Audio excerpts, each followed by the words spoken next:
Hey everybody, today let's learn about learner outcomes and why they're game-changing for both effective learning and effective teaching.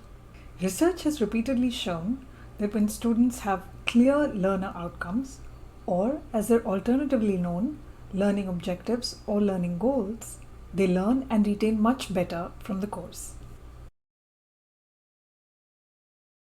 In this video, we will go over what learner outcomes are, why they're awesome, or in other words, why they make the lives of students and teachers much easier, and how to write good learner outcomes.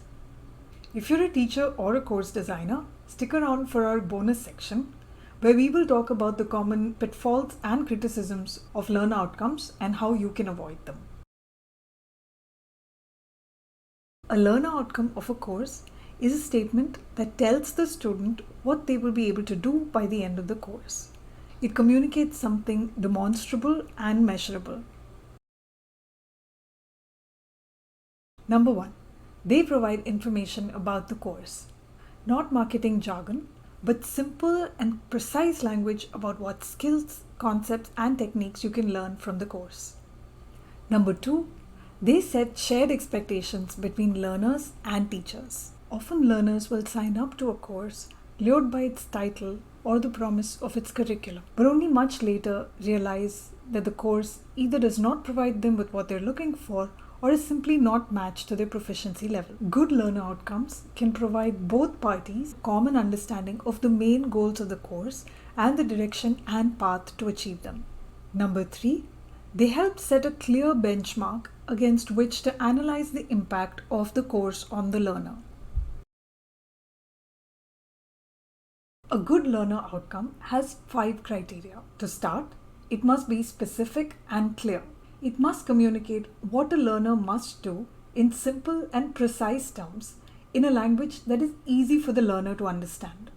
So avoid jargon. Next, it must be measurable.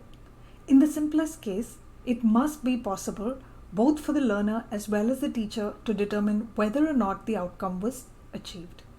In more complex cases, it can also allow the determination of how well the outcome was achieved. A good learner outcome must also be achievable.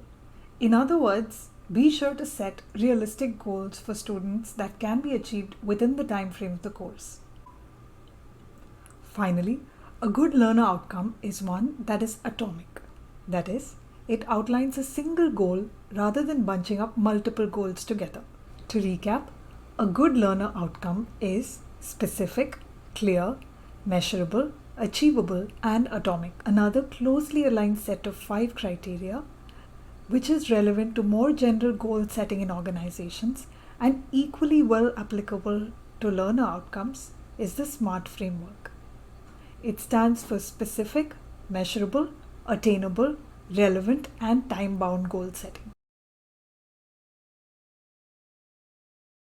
Now for the bonus. The 2 most common pitfalls of writing learner outcomes is that they can either be too vague or too prescriptive. Vague learner outcomes can confuse students and lead them to waste their time. They can also cause teachers to make poor decisions about course content and scope. When they're too prescriptive, they can cramp the creativity and the free exploration of both the learner as well as the teacher.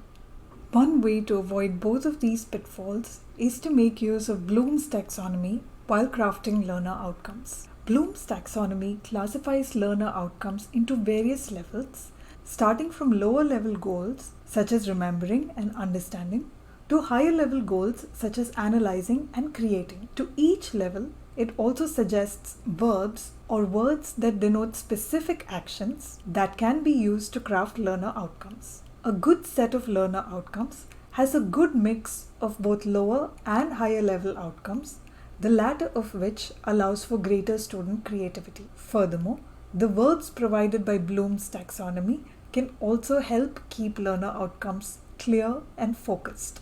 If you liked this video and you enjoy content at the intersection of education, technology, and business, you're sure to enjoy the content put out by our channel. One way you can support us is by liking this video, sharing this video, and most importantly, subscribing to our channel. Thank you.